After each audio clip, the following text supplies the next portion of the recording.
Have you ever wondered what it's like to run an LGBTQI plus charity? Or what it's like to march in the Pride Parade? Or even how many people come to Pride in the City every year? Welcome to Conversations in the Cloud, the community-led interview series where we talk to inspiring people about what London, the greatest city in the world, and diverse communities mean to them. All from the comfort of the IFS Cloud cable car. My name is Josh Wilkin, and in every episode we will be travelling between the Greenwich Peninsula and the Royal Docks with a one-of-a-kind view 90 metres above the Thames. This episode is a colourful one. With it being Pride Month, I have a splendid lineup of guests to talk all things Pride in London. Joining me first in the cable car for our Pride special is a author, broadcaster and campaigner, Natasha Devon. Hey Natasha! Hi! How are you doing today? Really good, thank you. Is this your first time riding the IFS Cloud cable car? I wish I could say it was, but it's not, no. How many times is this now? Only once before. Only once before, okay. So this is still the second time. Yeah. So you can still really appreciate... I'm still in awe. It's still in awe, right? Yeah. I mean, the views are quite incredible. It's gorgeous. We've got the Thames barrier over there. We've got the Cutty Sark. You can see the O2. I mean, it's quite a good view as well of Canary Wharf. I have a friend who works there, so hi. Hi, friend. All right, let's jump straight into it then. So, why do you love London and the LGBTQI plus community here? Well, I grew up in a tiny little village in Essex called Ugly. Oh, it exists. You can look it up on a map. What an excellent name. Yeah. And it's quite close to London, but no one tells you that when you're growing up in Ugly. And London was always portrayed as this kind of big, scary place where you shouldn't venture. And then when I got to a point where I was, grown up and started coming here, I had never felt so safe. And I think it's because of the diversity. You just see so many different kinds of people and they're all doing their own thing and no one's kind of bothered by it. And there's a safety in that, I think. Yeah, that's incredible. Is there any sort of particular moments where you really found that safety? The Pride events that I've been to, I've been to a couple with Diva magazine, also Black Pride as well. Sometimes you don't realise you've been holding your breath until that moment when you breathe out and you're like, oh, it's okay, I can just chill. That's a wonderful feeling. No, that's great. And so what's so special about London as a centre for Pride? I think that with London Pride, it's the scale of it. I mean, there's so many amazing prides throughout the UK and beyond, but in London, people travel from really far to come here, and there's just so many people, and there's this real feeling of community and allyship that is a wonderful thing to experience. At the previous Prides that you've been to, have you seen the Pride TfL bus? Not yet. Not yet. No. Have you seen the Pride TfL Overground train? Yes, Yes. that I have seen, yeah. That's quite wonderful. And that's going to be featured on the Mild May line, which is the new line that they're renaming this year. And we're also obviously on the IFS Cloud cable car, and we've got 10 gondolas that have been wrapped in Pride colours. And at night, it turns into a wonderful light show. There's one right there. It turns into a wonderful light show with the LED lights in the evening. So it's a beautiful rainbow in the evening. So if anyone is around the IFS cable car at night, you can check that out. Whenever I'm on public transport and I see people wearing the rainbow lanyard, I always think that means I'm safe with them, they get it. It's a way of people showing allyship that's visible, and I think that's so important. Often people dismiss it as kind of virtue signalling, but actually we live in a world where there are still people who feel like it's not safe to be them, or they don't feel confident to be them, and just having that around you in your environment can be again, it's about safety. It makes you feel safe. Can you tell us about your work around mental health within the sort of LGBTQI plus community? There's lots of statistics around mental health and LGBTQI identities. The one that I always think of is that LGBTQI people are 4 times more likely to self-harm. And when you look at the people who are particularly vulnerable, it's people who live in environments with a large amount of homophobia or transphobia. A lot of the work that I've been doing is around making LGBTQI people feel welcome. Belonging is a really key human psychological need, and you shouldn't have to come out in order for people to recognise that you exist. We should all be working on the basis that there's probably a queer person nearby, because there probably is. Can you tell us about your favourite thing about Pride in London? I think my favourite thing about Pride in London is the diversity of it. The amount of different communities that you see represented, particularly in the march, where you think, oh wow, I never knew that organisation had a Pride, and you're all coming together, but there's a real kind of intersectionality about it as well, which I think is so important. And do you remember your first Pride? And was it in London or was it in Essex? No, my does first Ugly Pride have was a in Pride? London. Ugly does not have a Pride. Ugly doesn't have a Pride? We do have an Ugly Women's Institute. Okay. But as far as I'm aware, there is no Pride. Yeah, my first Pride was in London, and the thing that I remember most was I had these ludicrous shoes because I didn't know how far the Pride route was. I think I were knew. You marching in that Pride? I was marching. You were I was marching in that Pride? Yeah. What organisation were you with for that year? I was with Mental Health First Aid England for that particular one, and they had told me how far the parade route was, but it just hadn't registered. Didn't really sort of, you're like, no, I know the outfit I'm wearing because I want to look fabulous in these giant shoes. Yeah, that was a big mistake. Oh, gosh. Did you make it to the end of the parade with the shoes on? I made it, but I was hobbling. Oh gosh. You've done a lot of work with going to schools and working with young people. Are there any young people that have inspired you in the work that you do? Young people inspire me all the time because I work with 14 to 18-year-olds, which is a magical age because they are old enough to understand how the world works but young enough to want it to change. So the optimism that you get from them, because there's a lot of things that are really messed up about the world right now, but when you work with young people you go, no, it's okay, we can do this. They've kind of got that energy, whereas a lot of people my age, you get a sense of ennui, the casual sense of dread just forever encroaching. Yeah. So what is something that you might want to say then to your younger self, because obviously working with younger children and teenagers, there must be things that you go, oh, gosh, I wish someone had come and said this to me. Once I interviewed Eddie Izzard, clang, for LBC, and there was something that she said, where she said, I feel like our identity should be behind us. And I had no idea what she meant by that. And I went away and I really thought about it, and I thought, no, I get it. It's that your identity is part of who you are, but you shouldn't have to put it out front all the time. And after I did that interview, I started just really casually, when I do my mental health talks in schools, just mentioning, growing up as a bisexual teenager. I grew up under Section 28. It's less than 30 seconds that I mention that. But the point of me doing that is to go to those young people, if it's helpful to see me existing, I'm here. On a good day, I'm thriving. And a lot of them think I've got quite an aspirational job, campaigner, broadcaster, author. You can do that. I wish I'd had that when I was at school. Could you tell us about your work with LBC and some of the fun interactions that you have with some of the callers that call up? When I walk around, the people that come up to me and say that they tune into my show and they really enjoy listening, there are a lot of LGBTQIA people who say that it makes them feel acknowledged, a lot of people of colour as well, the amount of women and young people that we're getting calling into the show. It really does show that, radio, and particularly speech radio, I think there was a feeling for a time that it was a dying medium, but people are still tuning in, which is great. My favourite show I think we've ever done is when we were talking about gangs and knife crime, and just had a succession of people in the day thus far saying more stop and search, more stop and search.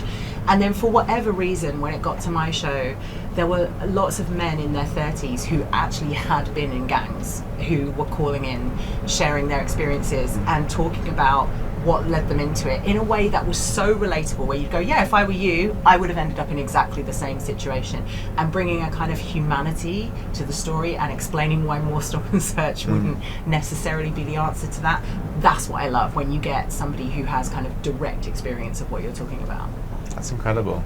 And have you done any Pride specials for your radio campaigns? Yeah, I have. So when it was 50 years of Pride, we did an hour-long phone-in on how far we'd come and how far we still have to go. I did a 4-minute monologue on my own experience, and I still get people emailing me going, "Stop shoving your sexuality down my throat.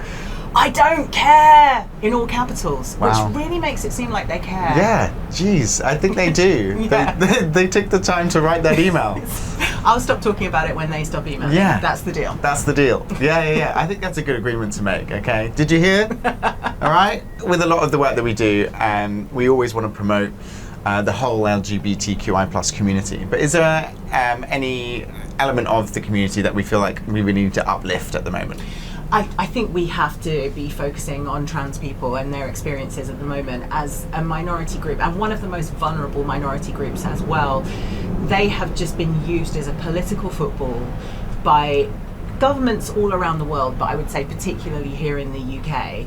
And the ripple effects, it doesn't stop with them. There's a lot of misogyny and a lot of homophobia that is inherent in that kind of movement that's targeting trans people. But it's just not safe to be trans right now, and I think it's really important that those of us that are allies, where we feel safe to, that we use our voices to raise trans people up. You have to deal with a lot of interesting callers at your work at LBC, and sometimes, particularly for the little snapshot videos that we see, your face is telling a different story to what your mouth might be saying. Can you tell us more about that? I would just be the worst poker player ever. I have this inability to hide what I'm thinking. So I think I'm being neutral, and I know the camera's in front, so I think I'm doing a neutral listening face like this. Nodding away, nice and sort of. I feel like it's all in the eyes, isn't it? So Sometimes. I watch it back and I'm like. Eye rolling so hard that you might flip over. Next, you have seen them on Gay Times. You've seen them in Forbes Under 30s. It's DJ Crystal Lake. Welcome to the IFS Cloud Cable Car. How are you doing? I'm good. This is real cool right now. Just up in the air. I love it. Have you ever been on the cable car before? I went once, like right after a date, and I was like, look at this, like With the date? Yeah, with the date. The date took you on the cloud cable car. Uh-huh. Wow. Yeah, it was pretty cool. So for Pride Month, if you are looking for a good date idea, why not come on down to the IFS Cloud Cable Car and bring your date? Yeah. Also, I feel like it's something that not everybody knows about. So, like, if you're over here and it's like, oh, yeah, like, it's like such a nice way to end the day. Yeah, it's a little hidden gem. Let's talk about, what does community and Pride in London mean to you? It's just like this sense of like just knowing that, you're not alone. You're here with like people on the same journey, and then also like really loving your queerness, loving your people, recognizing what we went through, and then also like loving where we're at is basically how I would describe it. Like, without community, I would just be so lost. I would feel so alone in this world. I feel like this is super important that TFL is, championing community, and also like letting people really recognize that, like, there's so much of us, and like even if like people aren't gay or something like that, at least it's like we support you, we see you, and trying to make that allies, trying to make that safe space, and just like feel warm and safe. I feel very warm and safe up in here. Are you going to be at Pride in London this year? Yes, I am. Yeah. Are you marching with a particular organisation, or? I think I'm just gonna. This year I might just be there for vibes. But last year I got to host it, so that was sick. Oh my god! Yeah, it was so sick. I hosted it, and I DJ'd as well. But wait, yeah. were you on a float DJing while it was going down the parade? No, I was on a stage. Oh, that's what I need next time. Okay, you need to tell them, hey, look, can you put me on a float so I can DJ down the Pride parade? Yeah. I think that'd be sick. You know what? Let me call up my people, because that's what we gotta make it happen. Come on. We gotta make it happen. So, I mean, you moved to London. So, was there a reason for this, and what makes the community here so special? Well, I moved here for vibes, but All the vibes. yeah, I actually thought I was just gonna be here for a year, and I was just like, yeah, let me just see what's out here, and then I ended up staying. Like, I've been here for so long. I've been here for years. Years? How many years? Do we know how many like, years? Is it just years? I think it was been like here for 6 years or something 6 like years. that, Okay. or around that. What are some of the differences between London and New York then?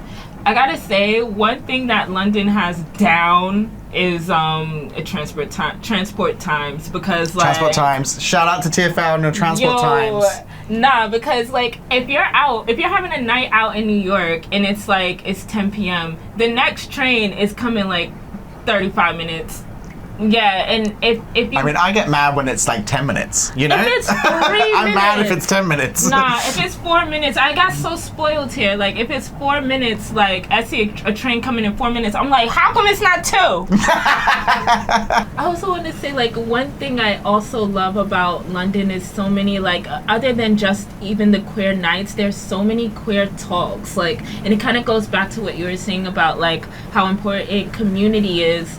But I remember when I moved here, I was just like, there are so many just like little events made by people that are just like talking about like how do we keep spaces safe, or like how does it what are things that you're experiencing in this queer life, and just like getting together, hearing people talk, and it's just like. And then we also have our parties, but like those talks mean everything, just like kind of like pinpointing what to focus on and what and who to help and stuff like that, making people feel safe. And then you come out of it with a lot of friends as well, and it just feels like you're held, like a warm hug. Held, yeah. You're seen and held, and you can like feel that comfort. You are going to be going for the vibes at Pride. Are you going to be hitting up UK Black Pride or like Trans Pride, Bi Pride? We're going to see you at any other Pride events this season? All the prides. But yeah, I'll definitely be at UK Black Pride. I remember my first time going there, I was just shocked, like just like I walked in and I was like, oh my goodness, my people, like, and I just had like I actually felt so emotional because I was just like there was so many people, and I was just like, just so beautiful, so stunning, so like happy and free, and like there's just this energy when like when people just feel like I feel like I'm safe. I feel like you could get kind of like loose, like it's like no one's yeah, you can get loose, get loosey goosey, loosey goosey, yeah. But it just like everyone just felt so like you could tell like there was like a sense of like just safety. Everybody just felt like they don't have their guard up. It was just beautiful. So much smiles, and it was amazing, man. That's it was beautiful. So amazing. So TFL will be working on a campaign with Pink News about the importance of being an active bystander. So being an active bystander is checking in on someone if something has potentially happened to them while commuting on the network. So what do you think about that? Have you ever had any experiences where you've seen anything that's happened on the network, or where you've checked in with someone while you've been traveling? Yeah, oh my goodness, I actually think that is such a great thing that that Pink News and TFL are doing, because like it goes back to creating safe spaces and also holding people accountable. There's been a few times where I've experienced like hate crimes, and like a lot of people were kind of frozen in the situation, especially if the person is like some drunk, strong guy or something. I've had experiences, especially like with my girlfriend, because like, I don't know, she's fine. So like, so sometimes people, especially if they're homophobic, they don't want to see someone like that with me, or they wouldn't want for her to be queer. And they're very vocal about it. And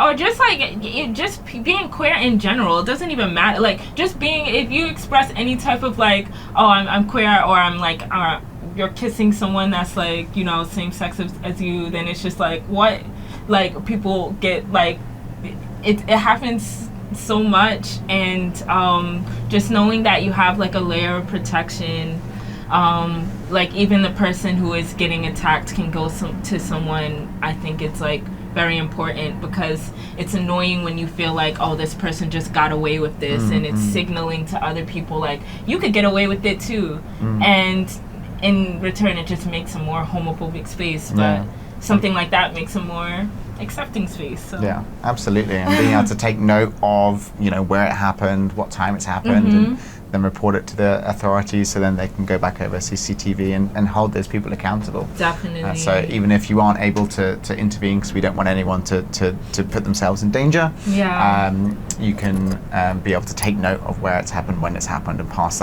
those details on to the relevant authorities. Some useful tips as well to intervene is for someone to go up to the culprit and go, what's the time, or what's the next stop, or what line is this, or where's the train going, so that it's less confrontational and hopefully diffuses the situation. Yeah, that's such a, wow, what a hack. What a hack. Yeah. If you are in a situation like that, you can approach TfL staff, British Transport Police, and obviously in an emergency, absolutely call 999. We're going to move on now. We are going to talk about Cut by Crystal.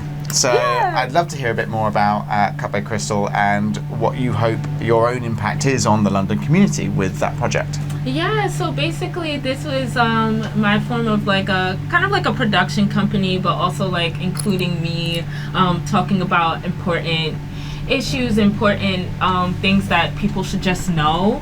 So talking about diversity, inclusion, what it means to be black, what it means to be queer, what it means to be a woman, and then just also getting information about other communities that I'm not even fully a part of, but like need their voices amplified. A lot of it is me kind of just like talking on social media and bringing awareness there, but also consulting with different brands and different companies and kind of helping them on the inside. Cut by Crystal has been featured in the Forbes Under 30s, and yourself has been featured in Forbes Under 30s. How does that feel? Nah, that was actually sick. Like I didn't even know it was coming. Like I just woke up to an email like, you're a Forbes 30 Under 30 lister, and I was like, you went, wait, what? Yeah. Sorry, what's Forbes? I was like, wait, hold up. I was like, nah, this isn't real. And then I went to the website and I was like, oh my, it is real. And they got a photo of me. When did they take that photo? What's going on here? No, it was actually so mad. Basically, they told me they gave it to me because I brought something so new to like, at the time, like TikTok was just full of just like dancing and music, and I was bringing like education there, but telling it in such a easy to understand way, because there's so many times like we're hearing about news or history, but it's told in such a boring and complicated way that nobody understands what's happening. But like once I make it relatable and once I make it easy to understand, people are like, this is actually really interesting and this is really important, and how come we didn't learn about this? Crystal, thank you so much for joining us on Conversations in the Cloud. Have you enjoyed the ride? Oh, this has been sick. Yeah, I loved it. Wonderful. All right, enjoy Pride Month. Thank you, you too. Next up, I have with me the CEO of Not a Phase, Danny St. James. Welcome to the IFS Cloud Cable Car. How are you doing? Thanks for having me. I'm great. Yeah, I'm high up. I'm high on life. High on life. Yeah, great. Have you ever been on the cable car before? I actually have, yeah. So during the lockdowns, my husband lived in Greenwich and I lived in Canning Town. So it was like our activity was to come on here. We used to come on here, that was like all we could do. So we would either come here or go to the observatory. So yeah, been on here many times. I mean, the view is still pretty impressive, right? Yeah, it's great. We've got the O2 over there, we've got the Greenwich over there. You've got the Thames Barrier over that way. Yeah. You've also got the Excel Centre. And then what else? We've got Canary Wharf in the background. I can even see the Gherkin. Yeah, you can see the Gherkin, and you can see the Olympic Village over there. You can see it out in Stratford. Can you tell us, for people who haven't heard of Not a Phase, what you folks do? Sure, yeah. So we are a small charity. Our tagline is that we're working towards a brighter future for the trans community in the UK. We predominantly work on sort of social ground level projects all over the country. We also have a whole host of online services. We're involved in a lot of campaigning, a lot of activism work. We've got many strings to our bow. Many strings indeed. Gosh, so why is Pride then still so important? Well, I actually just love Pride anyway. It is really important, but I love Pride for all its facets. The reason I think that it holds such importance is that it facilitates a lot of conversations that we are trying, like as LGBT organisations, that we're trying to have all year round. But during Pride Month, it gives us the ability to really platform those and bring them to audiences that are otherwise not as engaged. So it gives us the chance to talk about how far we've come, but also talk about how far we still have to go. So Danny, can you tell us why you set up Not a Phase? Sure, yeah. It was, we launched it at the start of 2020, kind of around the same time as COVID was creeping in. This very emotional, heightened time. The Equalities Minister at that time was somebody you might have heard of, Liz Truss. She had these documents leaked from her office that detailed the withdrawal of healthcare for trans kids and what they called the Protection of Single-Sex Spaces Act. When these came out, they just felt like the peak of anti-trans sentiment here in the UK, and it galvanised us. It was very, very emotional. We had this visceral reaction of we have to do something. And as I say, that started with a t-shirt that was a fundraiser for another charity, and it went from there, and it snowballed, and it made us say there's not enough being done to make people feel connected to each other within our community and to feel good. And so that was where it all began. I don't think any of us could have ever dreamed that it would get to the scale that it's now at, but we're really proud of it. Yeah. Incredible. Do you remember your first Pride? Was it in London? It wasn't. No, I'm actually from Barry in South Wales, which is kind of just outside Cardiff. My first Pride was Cardiff Pride. I think I was 12. I was so excited to go. I had to sneak out to go. And my family were going on a caravan holiday. Okay. And they were adamant that I had to go with them. And I can't remember how I got out of it, but I managed to get them to let me stay at my friend's house for the weekend, and we snuck out when we went to Cardiff Pride. It was called Mardi Gras then, which is kind of like New Orleans, but Cardiff is definitely nothing like New Orleans, sadly. Absolutely. I mean, they have Mardi Gras out in Melbourne and Sydney as well as part of the Mardi Gras parade and Pride. Of course, yeah. So I think also anything not is like celebration. Cardiff. Not like Cardiff. No. Completely different. So when was your first London Pride then? Probably about 12 years ago, I ran a very famous queer venue in London called the Shadow Lounge that's now closed down. It closed down after me. It wasn't anything to do with me. Nothing to do with nothing it. To Nothing to do with it. And my first celebration of London Pride was when I had the club. So we actually had a float in the parade, and it was like a whole. Oh my we did God. the whole song and dance. Amazing. Yeah. 12 years. Have you done it every year then since? Yeah. And then, so obviously in different iterations, both with this club and then now probably marching with Not a Phase. And yeah, we actually walked alongside Sadiq Khan last year to open the parade. And yeah, London Pride is our sort of... we're actually going past City Hall here. Maybe we can give Sadiq a wave. Is that City Hall? That's City Hall. That is the new City Hall, yes. And they've got their no Pride idea. Progressive flag up there as well. So maybe give Sadiq a wave. We're like, hi Sadiq! Hello, Mr. Khan. We actually, we make a big deal of London Pride every year because it's where our roots are. You know, we're a national charity, but our heart is in London. So yeah, we make a big deal of London. So, I mean, TfL are going to be represented at all major Pride events. So Pride in London, Trans Pride, UK Black Pride, and Bi Pride. So how important is it for organisations to be proud and support their staff, in this case also TfL, their customers? It's interesting, you know, we used to have this trustee as the charity. His background was in law. He'd worked in law firms across the US, across the UK. And I had a conversation with him about this a couple of years ago, and it really stuck with me, where he said, 15 years ago, if you put a pride flag on your desk in a law firm, you would be managed out of the business. 25 years ago, if you did it, you'd be sacked on the spot.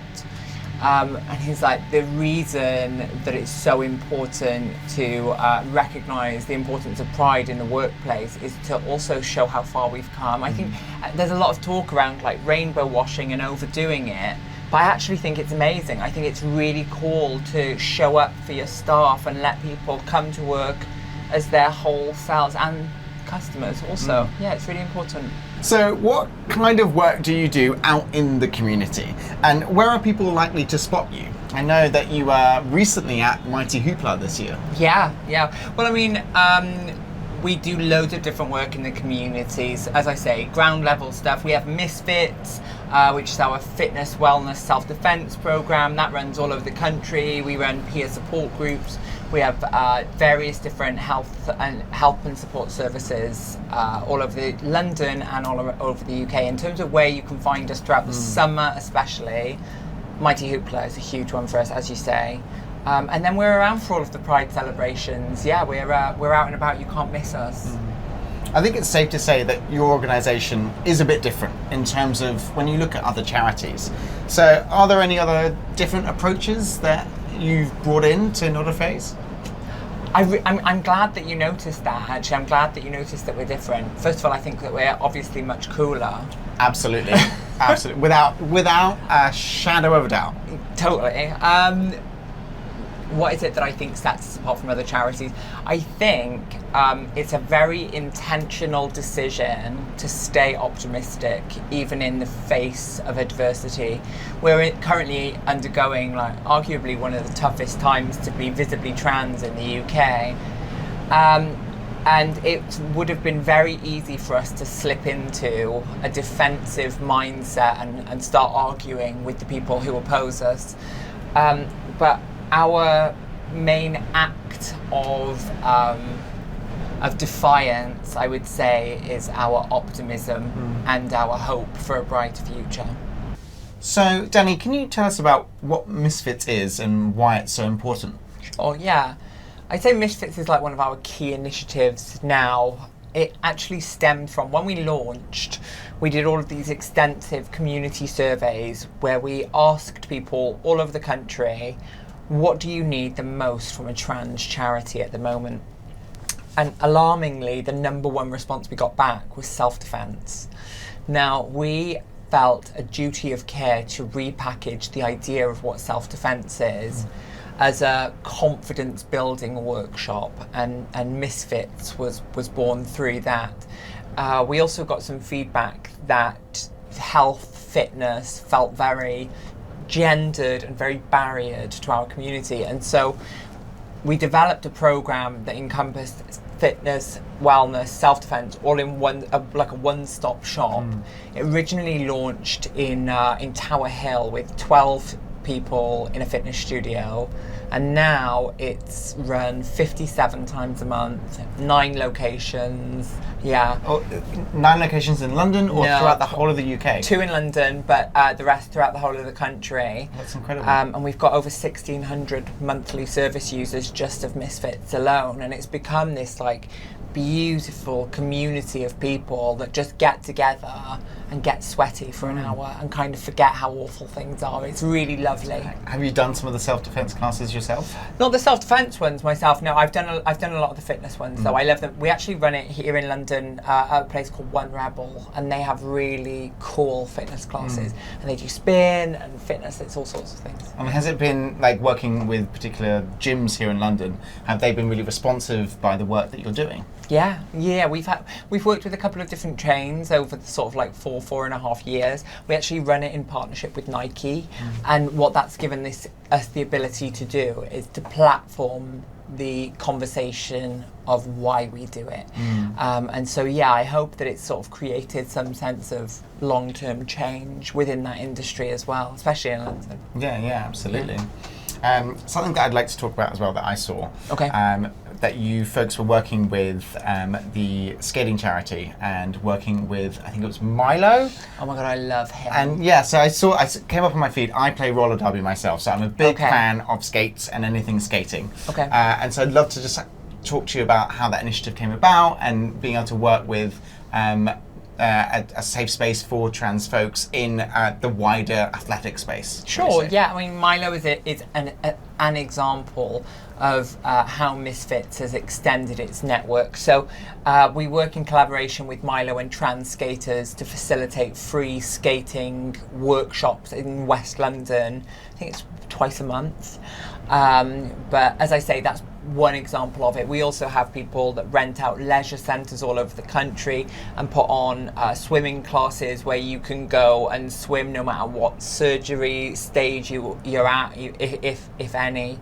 And there's all different examples of how we're trying to break down the barrier between the community and fitness. Yeah. That's incredible.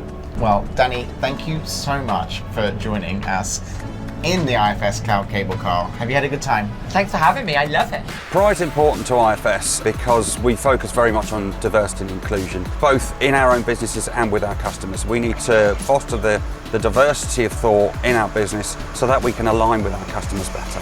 IFS values focus a lot around innovation. It's innovating new technologies and new services to help our customers at what we call their moment of service. So we're helping people to deliver services around the world and they need the cutting edge technology to do so.